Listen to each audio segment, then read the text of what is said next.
বন্ধ হয়ে গেল চট্টগ্রাম ভিত্তিক শিল্প গ্রুপ এসালমের 10টি প্রতিষ্ঠান। দীর্ঘদিনের কাঁচামাল সংকট আর আর্থিক বিধিনিষেধের জেরে গতকাল দেয়া নোটিশের পর আজ থেকে তা কার্যকর হয়েছে। ফলে সকাল থেকে উৎপাদন পুরোপুরি বন্ধ এসালম চিনি, ইস্পাত, সিমেন্ট ও তেল শোধনের প্রতিষ্ঠানগুলোতে। অবশ্য ধীরে ধীরে কারখানা স্থবির হতে থাকলেও গেল 2 বছর ধরে কর্মীদের বেতন দিয়ে আসছিল কর্তৃপক্ষ। আগামী 6 আগস্টের মধ্যে অবশিষ্ট বকেয়া পরিশোধের কথাও জানিয়েছে গ্রুপটি। কারখানাগুলো বন্ধে দিশেহারা হয়ে পড়েছেন কয়েক হাজার শ্রমিক কর্মচারী। তবে কর্তৃপক্ষ জানায় পুনরায় চালু হলে বিদায়ী কর্মীদের ফিরিয়ে আনা হবে।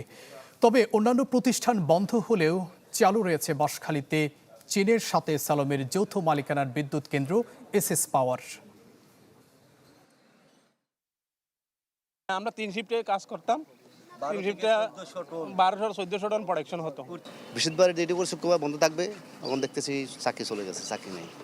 এখানে প্রায় 17 বছর চাকরি করেছি। আমাদেরকে কালকে এখানে ম্যানেজমেন্ট বলছে 1 তারিখ থেকে আর কাউকে আসতে হবে না। আমরা চাই সরকার একটু সহযোগিতা করুক, ওনাকে সহযোগিতা করে কোম্পানিটা আবার চালু করি। আমাদের যারা আছে, আমরা এখানে গরিব মানুষ, আমাদের কর্মসংস্থানের ব্যবস্থাটা করা হোক আবার।